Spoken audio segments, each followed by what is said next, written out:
arratsaldeon.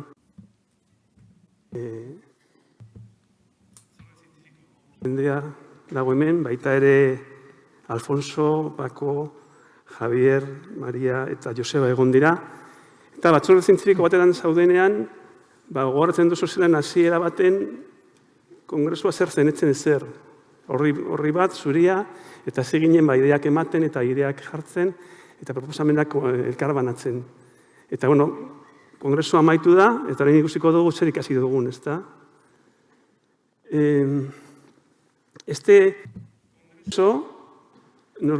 Biltzar honetan hitz egin dugu asko beroaz. Beroa protagonista izan da.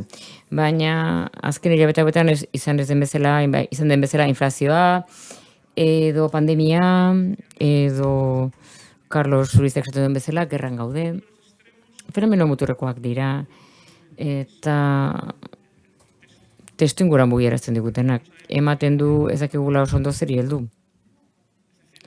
Hau da, garai ordenatu batean, egonkor batean, bizitza pertsonalean eta kolektiboan, argi dituzu ze elementuk ematen dizkizuten posibilitateak eta aukerak.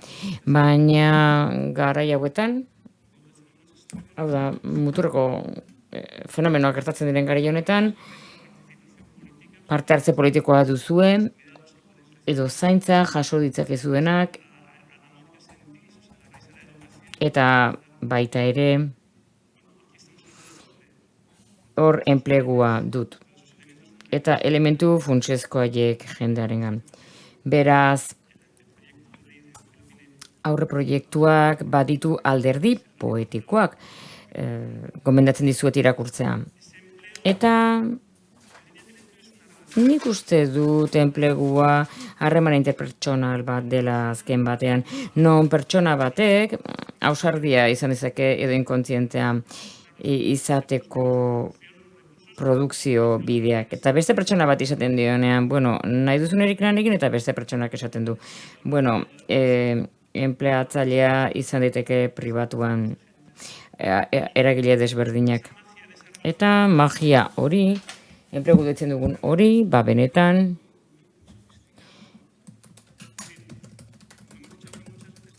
eta egun hauetan, eta engura barrasko daude tartean. Hemen esaten dugu hemen gaudenak, ingenieritzak ditugula, badakigula nola sortu ingurabarro horiek. Eta hori baino gehiago esaten dugu, estatu izeneko jendetik baditugu politika publikoak diseinatzen, ingenieritzak sortzeko eta efektu horiek eragiteko. Ostras! Eta tela handia dugu mozteko,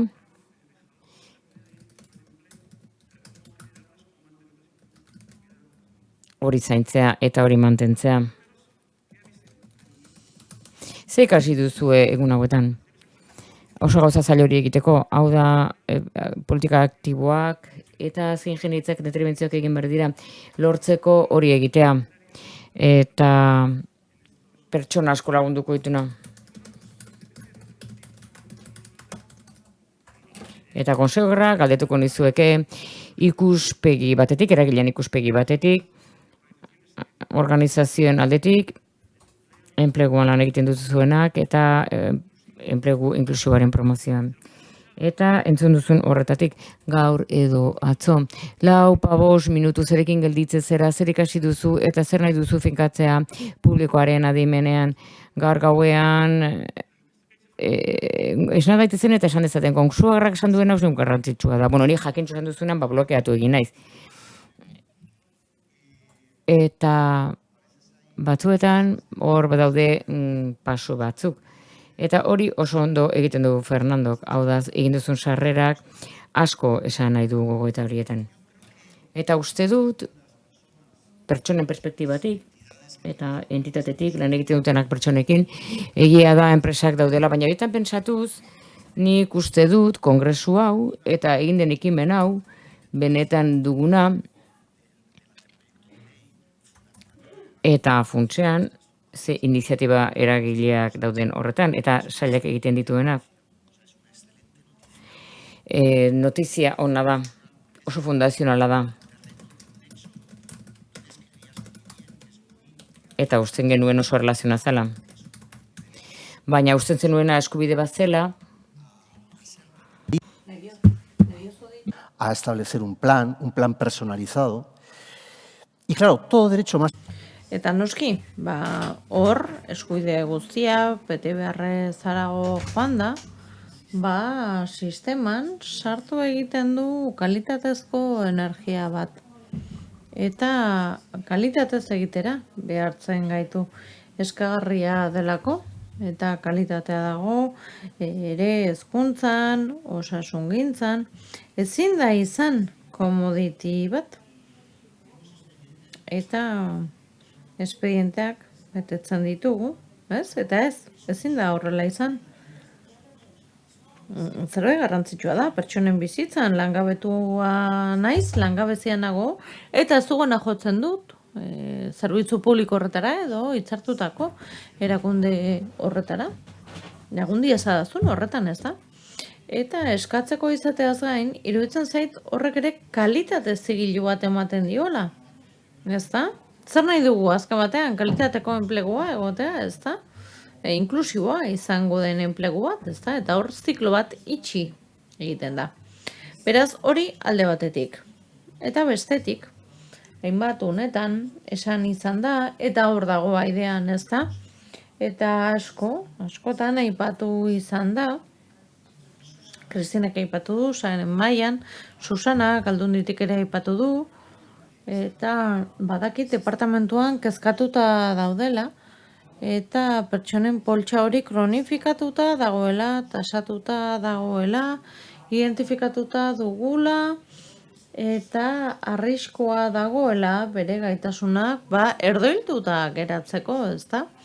Eta zuzenbidearen bidetik bermatzea lan esperientzia bat, eta nahiz eta gaur egun agian ez egon hori aurrera eramateko baldintzarik edo baldintza materialik, bai dela garrantzitsua edukitzea esperientzia bizi bat ekarriko duten ekimenak izatea prestakuntzan eta barretan sektore batzuetan, ez da, badakigulako edo jakingo dugulako sektore batzuetan bai izango dutela lana, ez? Ongi egiten badugu, ikusi dugu, neuneko horretan marko arrakasta kasuak izan ditugula hemen ere, ez da? Ongi aukeratzen baitugu pertsonak, ongi egiten badugu, orduan bide honetik joan gaitezke. Beraz, bidea bermatzeaz gain, Kristinak aipatutako neurri kirurgiko horiek, ez? Horrela jokatu behar dugu. Oso ongi mugatuta, oso ongi zehaztuta. Eta beste elementu bat gehiago aipatu nahiko nuke. Norabidearen berri hori, ez da Mikelek aipatu zuen esparru barkatu hitzaldi horretan. Norabidea eman diezaiokegu teknologiari, erabakiak arditzakegu trakzionatzeko gaitasuna dugu. Beraz, hor, galdera da, testu inguru makro horretan, Kristinak esan duen guztia, Sarek aipatu duen guztia. Hor, badaude, enplegu aktiboko parteak, badaude ere, arautzeko parteak, eta lanaren erakundeak, elgak esaten duten bezala, dokumentuetan aspaldianik esaten da. Jarduera pool bat da, eta ez bada egiten modu konpaktatu trinko batean, ez dugu lortuko behar dugun nahi hori, ez dugu desberdinkeria murrizten.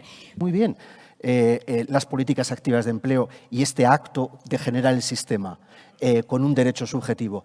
Pero no nos olvidemos que las políticas de empleo requieren de un pool que va mucho más allá. Y entonces, lo decía Mikel Andabaso cuando decía, tenemos que hacer política industrial, tenemos que hacer política de formación, tenemos que hacer políticas activas. Nos decía, pero habría que hacer políticas de inclusión, vivienda salía, desigualdad. O sea, y eso es una tecnología holística que está por desarrollar. Y este es uno de los grandes retos que yo creo que aparecen, pero bueno. Bueno, erronkak agertzen dira, eta etorkizuneko lego baterako, 4.0-rako, 6.0-rako. O sea, que diría, a la francesa, como diría Jaime. Nuestro amigo Jaime, ¿no? Sí. María José, tú quizás tengas más la mirada de la competitividad, de la prospectiva, la mirada de orquestra Eta zurekin gelditzen zara kongresu honetan, que hemos vivido estos 2 días. Bueno, yo por un Bueno, nik alde batetik, gelditzen naiz honekin, aukera asko daudela, ez? Aukera asko daude, atzo Mikelek esaten zuen bezala, nahi baldin badugu, benetan aprobetxatu ondo, jardun behar dugu. Eta jardun behar dugu asko aldi berean. Eta erlazionatuta dago Fernandok esan duen horrekin. Hau da, politika asko daude, erantzuteko eta ondo aprobetxatzeko aukera horiek, eta horren lurra hartuko dut. Denek eskutik lan egin behar dute, eta nik uste dut ematen diren, enplegu lege berrien ematen diren urratsak, hor elkarrezketa handiak egon behar dutela, departamentuen artean funtsezkoa dela, eta horretarako. Eta transizio berde horrek aukera asko sortzen ditu, enplegu berriak sortzeko. Eta Mikelen aurkezpenean eta Kristinan prospekzio horretan hor, lurreratu behar dugu, ze motatako enplegu eta kompetentziak behar dituen enplegu horietan, berde horietan. Eta matización, por un lado veíamos que va a destruir empleos, pero baina bezale batetik, generar nuevos empleos, ¿no? ¿Cuáles, qué tipo de empleos son esos? ¿Qué tipo de competencias? eta zehazkizek gaitasun behar diren mota horretarako, eta nola garatu ditzakegun. Eta gauza bera behar bada gaur Kristinaren aurkezpenean argi eta garbi ikusten zen. Reto demográfico y la transición. Erronka demografikoa zer izan den eta ze aukera egon daitezkeen zaintza arloan. Hor daude aukera batzuk berritzeko, hobetzeko, kualifikatzeko, lanbideak eta kombinatuz telemedikuntza gehi zaintza nola landuko dugu adinekoen arloa afektiboa. Hor komunitateak, familiak ze esan izango duen pribatuak, publikoak, hori dena berrikuntza soziala dago asko dago asmatzeko. Eta alde batetik ikusten dut aukera asko daudela, eta bestalde batetik ikusten ditut beharrak betetzeko, asetzeko. Hau da, kolektibo arlo horretan, langabeen artean, kualifikatuagoen artean, guk behar dugu bisturirekin joateko. Hau da, zein da bere motxila, ze ezaugarri dituen, eta ze ibilbide garatu behar diren aprobetxatu alizateko aukera horiek, enplegu aukera horiek. Hau da, enpresen barruan asko aldatzen ari da. Makinak ordezuko gaituzten, makina estandarizatuagoak, lan estandarizatuagoak, baina lan berriak sortzen dira ere, bai. Hau da, nola egiten duzu, nola bilakarazten duzu pertsona horien gaitasunak enpresetan, gaitasun berri horietara. Eta hori konpontzeko behar dira niretzat prestakuntza politikak, eta gero unibertsitatean eta lanbide heziketa profesionaletan eta akreditazio prozesu guztietan asko irabazi behar dugu malgutasunean. Eta egin behar ditugu programak, ikaskuntza programak etengabekoak, asko zere egokiatuagoak, malguagoak, erantzun bat emango dutenak. Eta premia hori erantzungo dietenak, beharko dira politika publikoak, hau da, erantzuna emateko kolektibo horiei, eta sarbidea dutenak formazio horretan behar duten laguntza horietan. Eta politika industrialak ere behar dira. Kontutan hartuz, egitura produktiboa guztia, atzo ere ikusi zen. Hau da, industriak sortzen ditu errokizen bat enplegu gehiago. Hau da, beste sektore askotatik trakzionatzen du egiten diren industria apustuetatik abiatuta. Eta azkenean ze prestakuntza. Entonces veo muchas oportunidades. Zenbat aukera dauden, ze premia dauden, eta erantzuteko kolektibo bereziei bisturiarekin eta tartean, askok lan egin behar dugu elkarrekin, eta kolektibo moduan prestakuntzatik, enpresatik, hau da, publikotik, nola baita erantzuna emateko horri. Eta gero, azken gogoeta bat. Nik uste dut, pertsonek ere... Esa magia, ¿no?, que decías antes, se están valorando y estamos viendo ahora en los colectivos jóvenes, en el tipo de proyectos que estamos haciendo, que valoran ahora muchas cosas en su trabajo que igual antes no tenían tanta relevancia, ¿no?, como la flexibilidad, las posibilidades de hacer teletrabajo, que tenga un propósito tu trabajo, el buen rollo, la inclusión de todo lo verde, etcétera. Beraz, guk ulertu behar dugu Nola aldatzen ari diren balioak? Hau da, bakoitzak baloratzen du modu batean bere lana, giza baliabideen baliabideak administraziotik eta unibertsitatetik ere kontuan har dezagun. Ze bestela askok joan egiten dira ez badute aukera hori aurkitzen hemen, joan egiten zaie. Bueno, eskerrik asko, Mari Jose. Urrengo izlaria modu formalagoan aurkeztuko dut, ze ezaguna zaizu zurekin, batez ere biltzarra honetan, No, Sara de la Rica Sara de la Ricak egin digu mesede bat. Eta luz ordezkatu du, eta horregatik da 3. aldia ateratzen dena, baina ez du inolako zerikusirik. y Sara, ¿tú con qué te quedas? Porque Eta zu egontzara, hau da, desir hori, kezka hori, desberdintasunagatik izan duzun kezka. Eta itzen diguzu horri buruz, edo beste zerbait izango duzu buruan momentu honetan, eta finkatuta galdutu berdenean publikoaren adimenean. Bueno, behar bada bigarrena hobeto, baina bai, erlazionatu egingo dut. Ni gelditzen naiz bi mezurekin. Hau da, bata da, komplexutasuna. Hau da, uste dut hemen egun hauetan ikusi duguna da ze behar dugun diagnostiko bat egiteko argi dago.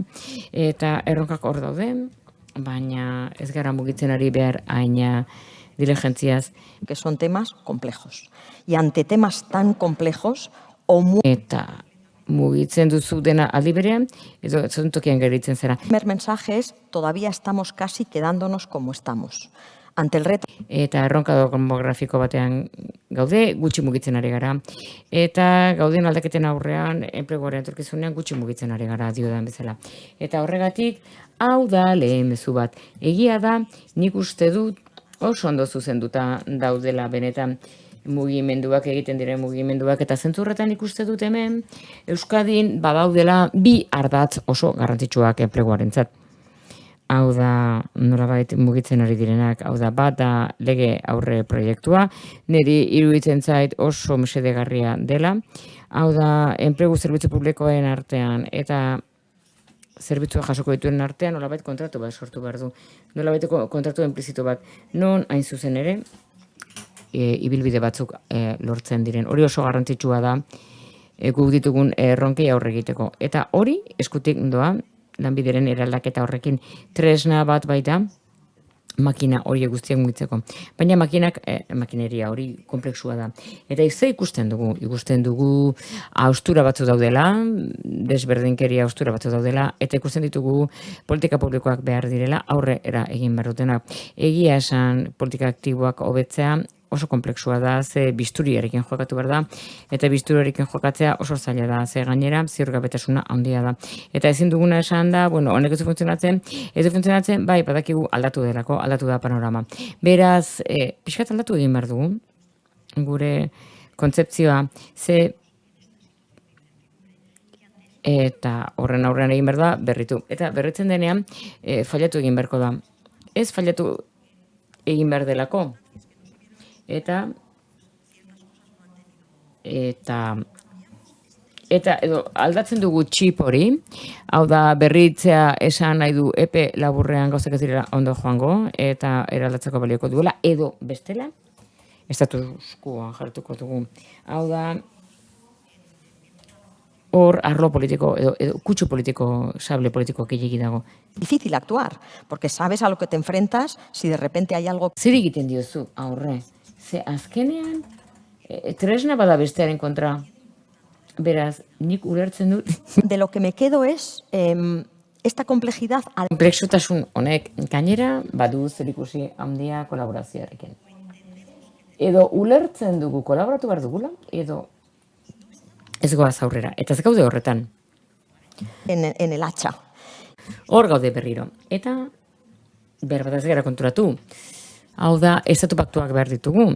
Estatu paktuak behar ditugu prestakuntzaren enpleguaren alde, zergatik nola bultzatu eta horri egin ordez.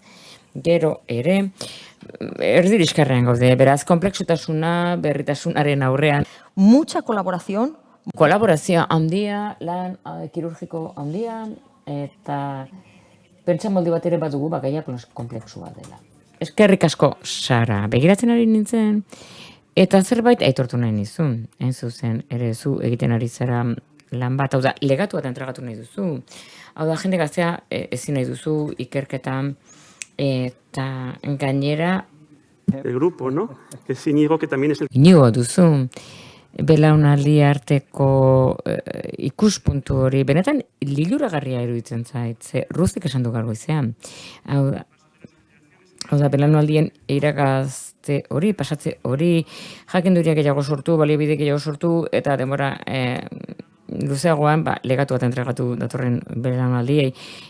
Inigo gai hori ikasten du Deustuko Unibertsitatean, berbada horri buruz hitz egingo diguzu, edo beste gauza bati buruz.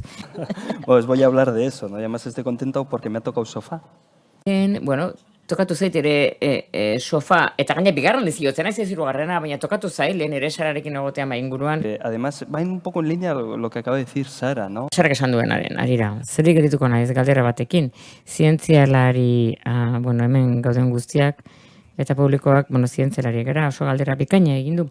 Hau da, gotxone egin diot. Hau da, belaunaldi aldaketa bat dagoen bakoitzean, belaunaldi legatua, txandakatzea, Fernando, zergatik ez gara mugitzen.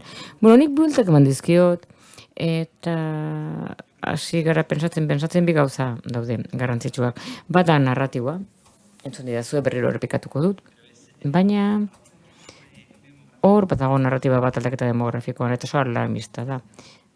Eta gaur komentatu dugu mailan. Estereotipo asko daude, mito asko daude, prejuizio asko daude, eta beldurrak paralizatu egiten du. Beldurrak ez du mugiarazten, beraz ez da jendea ikaratu behar. Lehenik eta behin, lehen da bizi narratiba dago, ja paralisia antzeko bat, tsunami demografikoa, negu demografikoa, apokalipsi demografikoa, guazen tonua jaistea. Tonua jaitsi ala, hobeto pentsatzen dugu. Gainera, pentsatzen dugu hobeto erronka baten aurrean. Erronka oso garrantzitsu baten aurrean, praka luzeko errenkoa batean. Enplegu gaia konplexuak dira, gai demografikoak ere bai, beraz, uste dut denoi atentzioa digula Ruthek jarri dituen grafikoak, Bismarcken modeloaren inguruan, hezkuntza, lana eta jubilazioa. Eta baita ere ze eredutarantzkoa, ze kolorez betetako batera. Bueno, ematen du hor gaudela. Bai, jendeak urte sabatikoak hartzen ditu, baina egiten du ofiziosoki, alegintzen dira arantz joaten. Eroso gaude Bismarcken, 1880koa da, ze piramideren nostalgia bat dago, beraz, atzera begiratuz, zergatik ez dugu aurrera egin bat.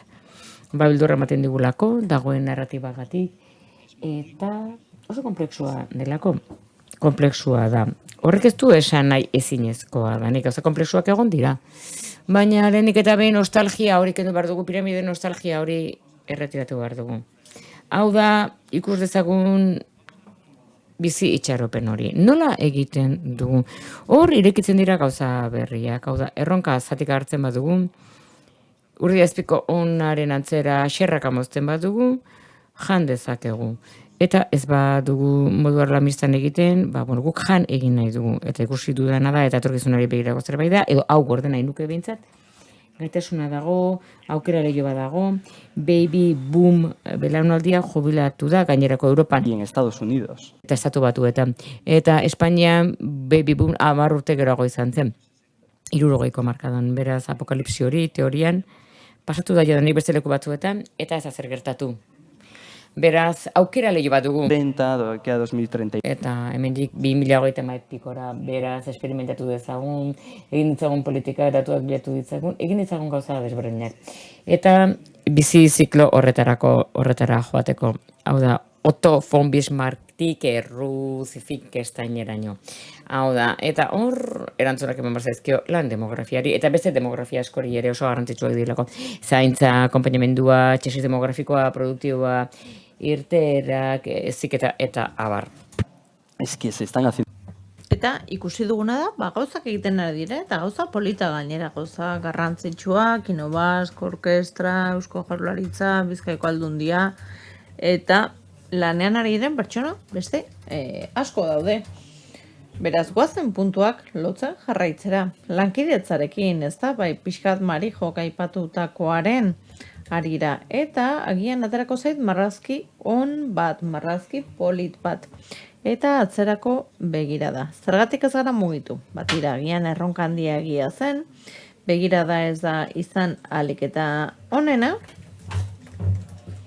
eta guazen pentsatzera legatuan, datorren horretan, eta oraindik ere galdera hori dut buruan. Baina, bai, legatorena, izan ere Fernando hori, gordeta daramate etxera.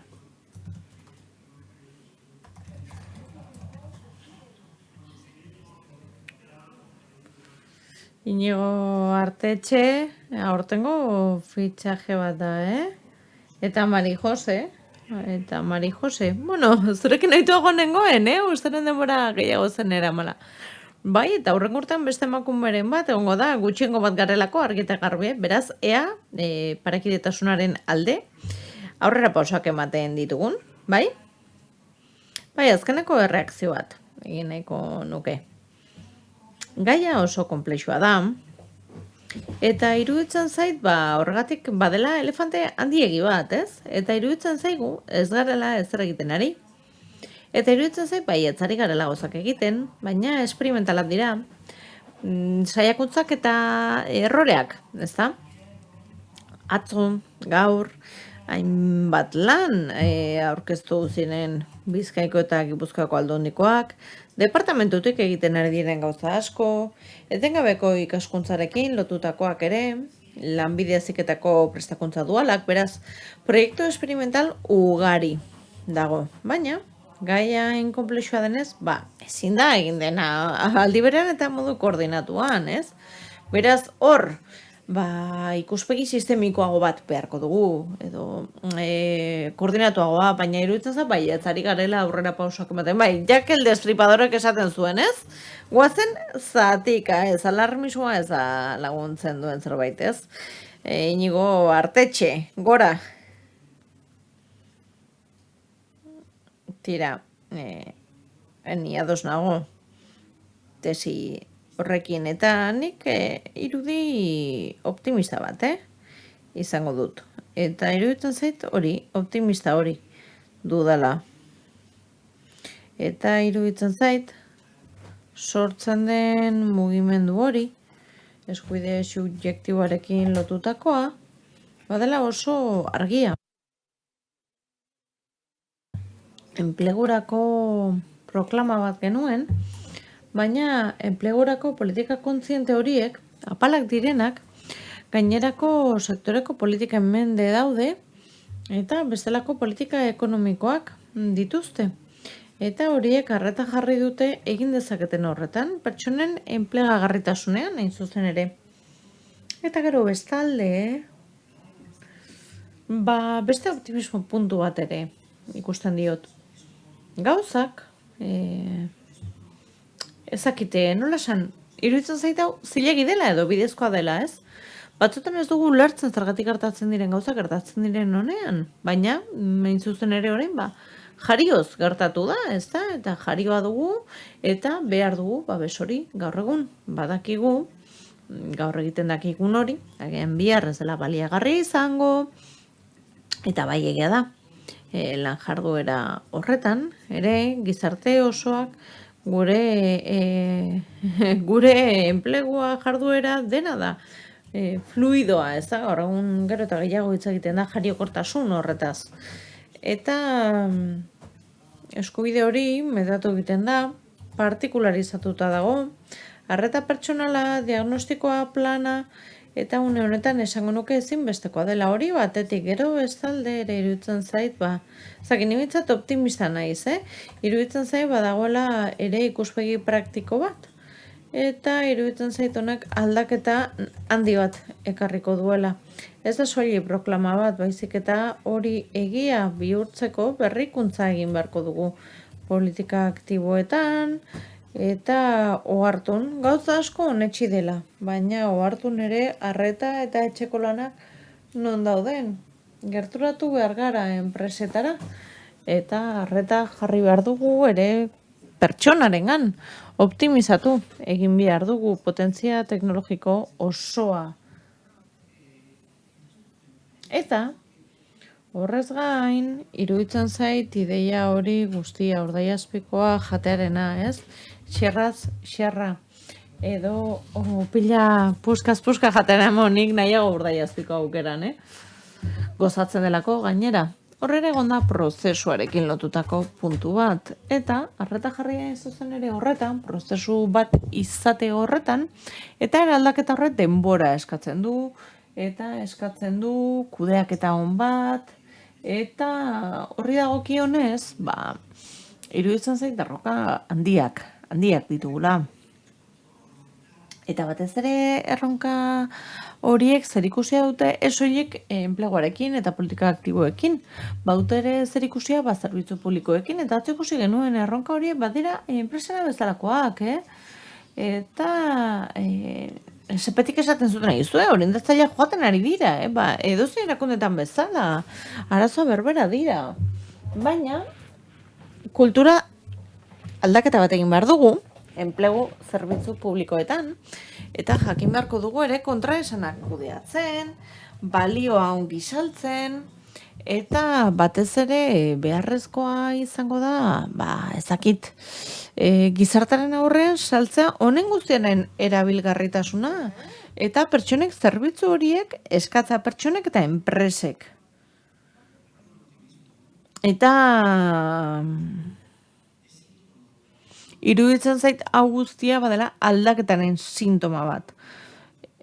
Herri politiketan, eta horri dagokionez, iruditzen zait inoiz baino egunerokotasun handiagokoa dela, Den aldatzen da, eta gaur egun nolabait hori kudeatu behar dugu.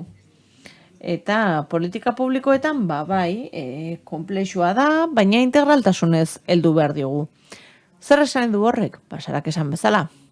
Paktuak beharko ditugu, ikuspegi poliedriko bat, eta hori enpleguaren aurre proiektuan iruditzen zait oso presente dagoela. Eta horrek eskatzen du, elkar ulertzea, denak norabide berean joatea, badelako erakunde artekoa, badelako zeharkakoa, eta gainera horrere esku hartze kirurgikoak ere egin beharko ditugu, Eta politika fluidoak, hemen ere kontzeptu bera ekarri behar dugu. Ezakit agian sortzen ari da politika 5.0 mota berri bat, ez da? Beraz, nik horixe, punto optimista bat, aldaketa. Eta aldaketa horrek gainera eragingo die politika guztie iruditzen zait, zerbaiten sorreren atarian gaudela. Eskerrik asko. Nik opari bat dut zuentzat, sorpresa bat da, 0 hilaratek egingo den, hitzatzen nire apeta bat da, Beraz, hau etzagon aurrekusita, baina nahi nuen egotea ikuspegi juridiko bat, batez ere hor atzean josten egon den pertsonaren aldetik. Arantxa González badakit gorrotoko nahuela, honegatik, baina badakin meteko nahuela ere oso pertsona jatorra delako. Badago mikrofono bat ez dago? Uste baietz, ez da? Si no, subir ahí. Sube, si no, Arantxa. Igo bestela, Arantxa? Venga, txalo bero bat.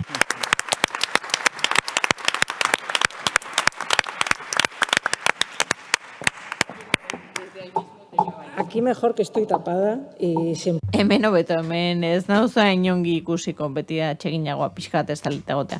Arantxa González naiz, aholkularia naiz, departamentuan eta jurista. Rara avis, sin perjuicio de los... Eta ni jurista naiz, baina zuen zalea ere naiz, iruditzen zaidalako gutxik dutela gaitasuna, zuzenbide edo eskubide subjektiboa, zue bezain ongi azaltzeko. Bai, Fernando, bai, Inigoko ongi azaldu duzu. Eta ni bai, esan nahiko nukela gauza bat. Hitz egin duzue, politika aktiboez, hitz egin duzue enpleguaz, eta arauez. Asko hitz egin duzue, prozesuez, eta iruditzen zait hori guztia engranaje batean sartzen dela. Eta horre badu misio bat, eta da antolatzea. Eta honek helburu apal bat du ere badakigu gure eskumenak oso mugatuta daudela. Hori lehenengo helburu gisa. Eta bigarrena da eraldatzea. Eta nola egin daiteke hori? Mahai batean, adibidez, enplegu zerbitzuak eskatzen duten 50%, genekien ez zora inoiz jaso enplegu zerbitzurik. Eta legeak hori aitortu egiten du. Zer esan nahi du eskubide subjektibo bat aitortzak? Esan nahi du, aldun du egiten duzula, esan nahi du, onartu egiten diozula botere eremu hori herritarrari. Eta horrek zer ahalbidetzen du? Zer ahalbidetzen du? Zerbait eskatzea. Eta horrek zer ondorio ditu? Administrazioak eman dezakela modu jakin batean. Gero, horrek eta arauak badu eraldatzeko gaitasun bat. Eta gero, gauza asko esan dira, zuk esan duzu, Sara. Eta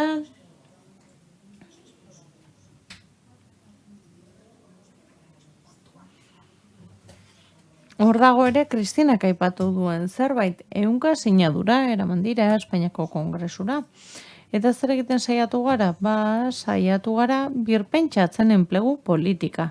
Atzo Alfonsok esan zuen, enplegua bada dena eta ezarrez. Ogasun gabe, ekonomia gabe, hezkuntza gabe, lanbide heziketa gabe, inklusio politika gabe, enplegua ez da ezer. Eta nola saiatzen gara hori egiten? Bistan denez, ez dugu arrakastaren makiltxo magikoa, baina saiatu gara aurrera pauso eraldatzaile bat ematen politika publikoen arloan.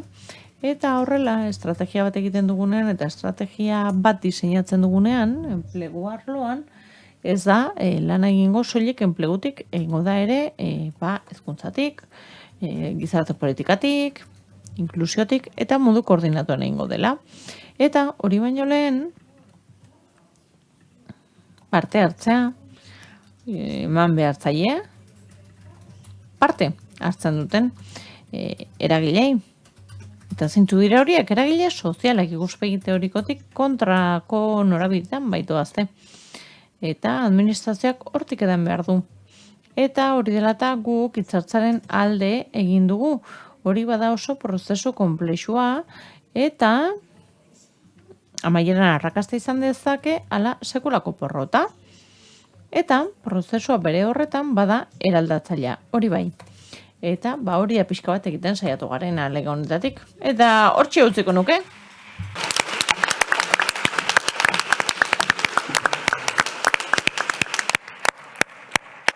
Vaya final nos ha dado la jurista. Tendremos que dejarle también algo al director de empleo para que haga sus conclusiones. Hitza eman beharko diogu ere ondorioetarako Eusko Jaurlaritzako lan eta enplegu saileko enplegu eta gizarteratze zuzendariari eskerrik asko Fernando, Mari Jose Iñigo, Iñigo Artetxe eta Iñigo Calvo, Sara de la Rica ezakit nioraztu zaidan, eskerrik asko guztiei.